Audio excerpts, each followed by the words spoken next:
दोस्तों, आज है हमारा भाग दूसरा। करण देवी टीचिंग 2.6 में आप सभी का स्वागत है एवं वेलकम है। तो भाग दूसरा है यानी हिंदी, यानी सीटेट पेपर 2 के सभी प्रीवियस ईयर के पेपर लगवाए जा रहे हैं, जिसमें 2011 से 2024 तक के संपूर्ण पेपर लगवाए जा रहे हैं। प्ले लिस्ट में जाकर आप सभी चेकआउट कर सकते हो, क्योंकि 6 to 8 NCERT भी लगवाई जा रही है, तो ज़रूर चेकआउट कीजिएगा। तो आप सभी चैनल को लाइक एवं सब्सक्राइब जरूर कर दीजिएगा, बेल आइकन को प्रेस। आगे भी ऐसे ही आते रहेंगे आपके पेपर, संपूर्ण आएंगे 2011 से 24 तक के अभी जो है संपूर्ण लगवाए जाएंगे। तो चलो आज की क्लास जरूर स्टार्ट करेंगे। तो पहला 30 क्वेश्चन थे हमारे किसके, पेडागोजी यानी बाल विकास के, और 30 है हमारे ये हिंदी के। तो भेजे मन भावन के उद्धव के आवन की सुधि ब्रज गावनी में पावन जबे लगी, इस पंक्ति के रचनाकार कौन है? कौन है इतनी बड़ी पंक्ति के रचनाकार? तो उनको बताना है हमें। और अगर हमने थ्योरी सहित हिंदी भी अच्छे से करी है तो हम जरूर लगा पाएंगे। भेजे मन भावन के उद्धव के आवन की सुधि ब्रज गावनी में पावन जबे लगी, इस पंक्ति के रचनाकार कौन है? तो सूरदास जी या कुंभनदास या नंददास या जगन्नाथ दास रत्नाकर। अगर जिसको आता है वो जरूर कमेंट करके बताइए। पहले आप खुद लगाइएगा, फिर मैं जो बता रही हूँ उसको मिलाते जाइएगा। तो इस पंक्ति के जो रचनाकार है वो है कौन? जगन्नाथ दास रचनाकार। कौन है हमारे? फोर्थ राइट आंसर है, यानी जगन्नाथ दास रत्नाकार है ना। फिर है डॉक्टर नागेंद्र। क्या? डॉक्टर नागेंद्र ने किस युग को स्थूल के प्रति सूक्ष्म का विद्रोह कहा है? डॉक्टर नागेंद्र ने किस युग को स्थूल के प्रति सूक्ष्म का विद्रोह कहा है? तो भारतेंदु युग ने, भक्ति काल, रीति काल, छायावाद। तो डॉक्टर नागेंद्र ने किस युग को स्थूल के प्रति सूक्ष्म का विद्रोह कहा है? तो वो कहा है छायावाद। छायावाद युग के प्रति है ना, छायावाद का राइट आंसर है छायावाद। फिर है मेरी तिब्बत यात्रा के रचनाकार कौन है? मेरी तिब्बत यात्रा के रचनाकार कौन है? तो श्री राम शर्मा। क्या? श्री राम शर्मा, बनारसीदास चतुर्वेदी, महादेवी वर्मा या राहुल संकृत्यान। तो मेरी तिब्बत यात्रा के रचनाकार कौन है हमारे? राहुल संकृत्यान। कौन? राहुल संकृत्यान है। तो हमारा फोर्थ राइट आंसर माना जाएगा। फिर आगे देखते हैं हम कि किसी बात का गूढ़ रहस्य जानने वाला वाक्य के एक शब्द का क्या होगा? तो मामर्ग, सुविज्ञ, विद्वान और निगूढ़। तो राइट आंसर माना जाएगा वो एक शब्द होगा किसी बात का गूढ़ रहस्य जानने वाला, यानी मामग्र। क्या हो जाएगा? मामग्र। तो हमारा फर्स्ट ही राइट आंसर माना जाएगा। फिर है आगे, हे राम तुम कहाँ हो वाक्य में कौन सा कारक है? हे राम तुम कहाँ हो वाक्य में कौन सा कारक है? तो संबंध क्या, और अधिकरण या संबोधन या अपादान। तो हे राम तुम कहाँ हो, तो ये संबोधित किया जा रहा है, तो राइट आंसर हो जाएगा हमारा तीसरा। तो संबोधित कारक हो जाएगा, है ना, संबोधन। फिर है बुढ़ापा शब्द में कौन सी संज्ञा है? क्या? बुढ़ापा शब्द में कौन सी संज्ञा है? तो जातिवाचक संज्ञा, भाववाचक संज्ञा एवं व्यक्तिवाचक संज्ञा, एवं इनमें से कोई नहीं। तो जो बुढ़ापा शब्द में कौन सी संज्ञा है तो वो है भाववाचक संज्ञा। कौन है? जैसे बुढ़ापे में हम बुढ़ापा नाम लेते हैं तो भाव हमारे अंदर उत्पन्न होने लगते हैं, क्योंकि हम बूढ़े लोगों को याद करने लग जाते हैं, इसलिए भाववाचक संज्ञा आ जाती है इसमें। फिर है उपकूल में कौन सा समास है? क्या है? उपकूल में कौन सा समास है? तो द्वंद्व, दिगु, अव्ययीभाव, तत्पुरुष। तो जो उपकूल में समास है तो वो है हमारा कौन सा? अव्ययीभाव। अव्ययीभाव उपकूल में समास है हमारा। फिर है हमारा आगे, बे शब्द जो धातु या शब्द के अंत में जोड़े जाते हैं। बे शब्द जो धातु या शब्द के अंत में जोड़े जाते हैं उन्हें क्या कहेंगे? तो समास, अव्यय या उपसर्ग या प्रत्यय।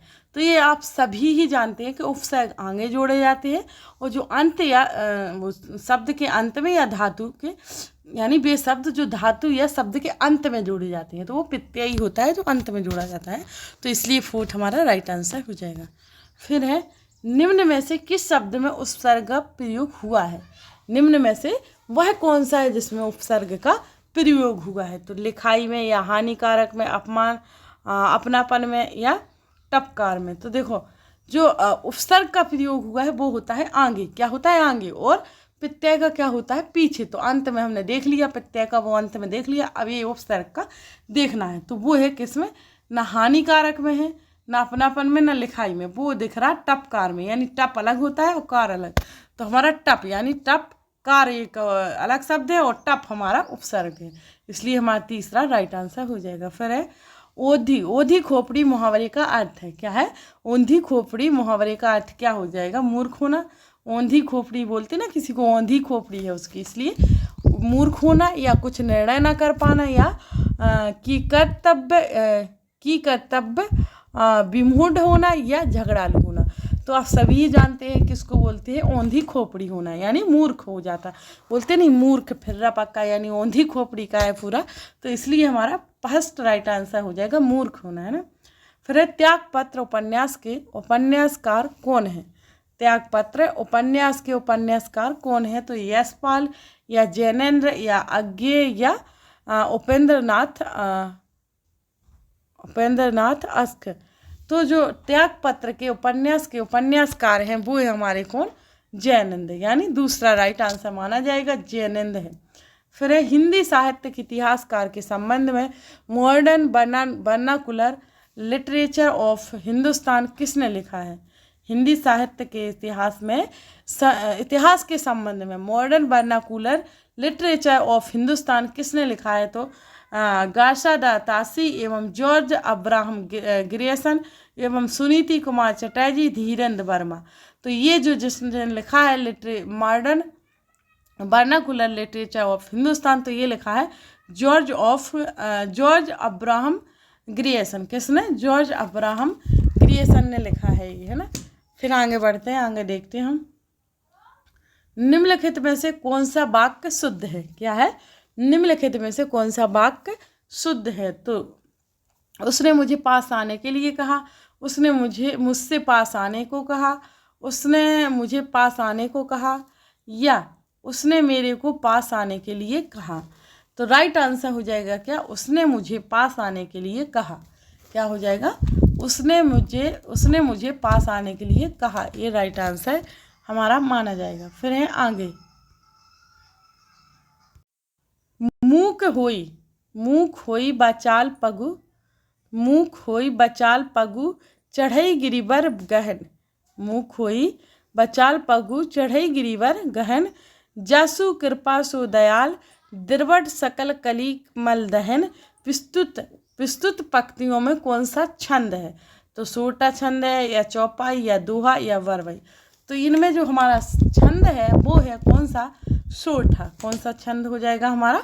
सोठा। जिस जिन्हें सोटा, चौपाई, दोहा ये पढ़े हुए हैं तो आराम से लगा पा रहा होगा। और डिटेल्स में क्वेश्चनों में नहीं पढ़ा पाएंगे क्योंकि ये हमारा टेस्ट है, इसमें आपको अपने हिसाब से ही क्वेश्चन लगाना पड़ेगा और समझना पड़ेगा कि आप कितने सही कर पा रहे हैं ना, क्यों नहीं कर पाए। ये आपने चैप्टर पढ़ा या नहीं पढ़ा, वो पढ़ भी लिया तो क्यों नहीं लगा पा रहे। इसलिए आपको ये डिटेल्स में पढ़ने के लिए आप अलग थ्योरी पूरी पढ़िए, फिर क्वेश्चन आंसर जरूर लगाइए या साथ में ही लगाती जाइए, जिससे आपका जरूर एक नॉलेज होता जाएगा कि कौन कौन सी कमी है। तो कौन सी बैतनी शुद्ध है? क्या है? कौन सी बैतनी शुद्ध है? तो इधर क्या लिखा? विशेष, इधर है विशेष या है, तो विशेष या विशेष। तो देखो है सभी में सा पर वो पूछ रहा कौन सी बैतनी शुद्ध है, जो कौन सा सही है, जो हम लिखते हैं हमेशा विशेष में। ये तो लिखते नहीं हैं और ना ये लिखते, फर्स्ट ही लिखते ना हम हमेशा विशेष में। तो हमारी फर्स्ट विशेष बैतनी सही है, विशेष है ना। फिर है यानी स्वर तो सभी में एक से निकल रहा है, पर बैतनी कौन सा शुद्ध होगा? मैथिली शरण गुप्त ने नहीं लिखा है। मैथिली शरण गुप्त ने क्या नहीं लिखा है? साकेत, जयद्रथवध, कामायनी, यशोधरा। तो जो मैथिली शरण गुप्त ने नहीं लिखा है वो नहीं लिखा जो किसने? कामायनी मैथिली शरण गुप्त ने नहीं लिखा है ना। आगे बढ़ते हैं। चौराहा शब्द में कौन सा समास है? चौराहा शब्द में कौन सा समास है? द्विगु, द्वंद्व, तत्पुरुष और बहुब्रीहि। तो चौराहा शब्द में हो जाएगा हमारा कौन सा? द्विगु चौराहा शब्द में समास है हमारा। फिर है बिना पढ़ा हुआ अंश। बिना पढ़ा हुआ अंश वाक्यांश के लिए एक शब्द होगा। बिना पढ़ा हुआ अंश वाक्यांश के लिए एक शब्द होगा। अपठित, अपभ्रंश, मौलिक, अपठनीय। तो जो बिना पढ़ा हुआ अंश हो जाएगा वो हो जाएगा क्या? अपठित। क्या हो जाएगा हमारा? अपठित हो जाएगा।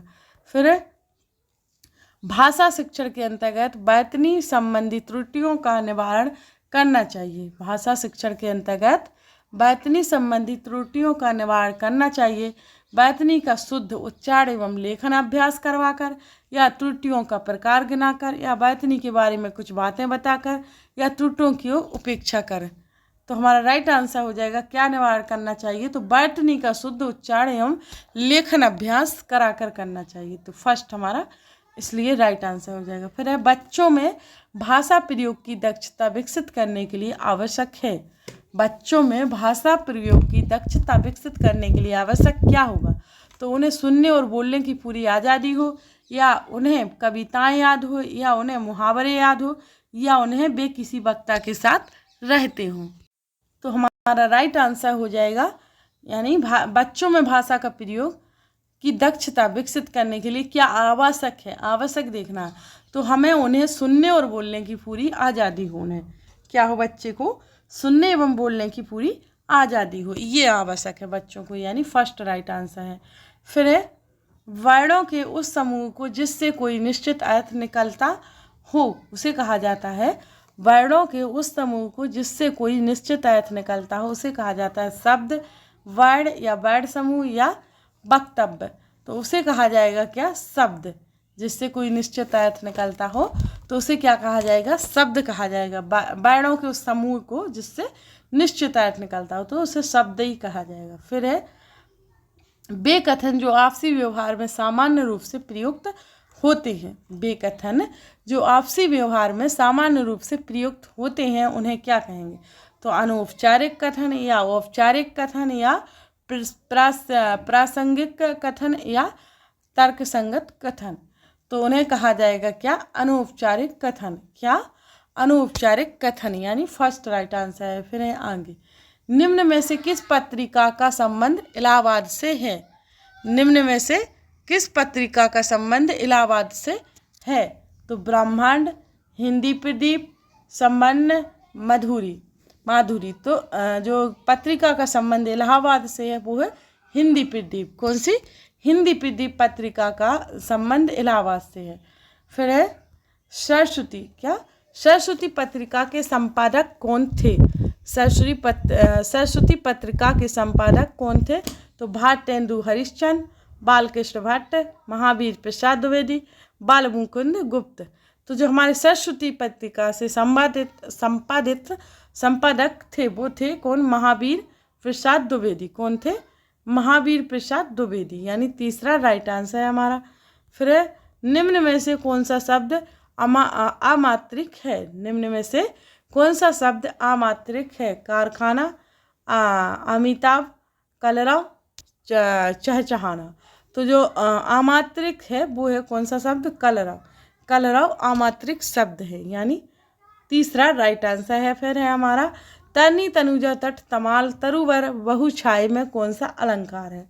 तरनी, तनुजा, तट, तमल, तरुवर, बहुछाय में कौन सा अलंकार है? तो अनुप्रास, यामक, उत्प्रेक्षा, उपमा। तो इसमें जो हमारा अलंकार है वो है कौन? अनुप्रास। अनुप्रास अलंकार है ना। फिर है रामचरितमानस में कांट का सही क्रम है। रामचरितमानस में कांट का सही क्रम है सुंदरकांड, अयोध्याकांड, बालकांड, लंकाकांड। बालकांड, अयोध्याकांड, सुंदरकांड और लंकाकांड। अयोध्याकांड, बालकांड, सुंदरकांड, लंकाकांड। फिर है लंकाकांड, अयोध्याकांड, बालकांड, सुंदरकांड। तो देखो पहले तो हमारा बाल ही कांड आता है रामचरितमानस में, जो कांड का क्रम है तो आप सभी भी जानते हो और आता भी है क्या? बालकांड। तो दूसरा हमारा सभी में बाल नहीं है तो वैसे भी गलत हो रहा है। तो पहले आएगा बालकांड, फिर आएगा अयोध्याकांड, फिर आएगा सुंदरकांड, फिर आएगा लंकाकांड। तो पहले वो बालक थे, फिर अयोध्या में आए, फिर सुंदर हुए, फिर लंका जलाई, यानी मतलब लंका पे युद्ध चालू किया।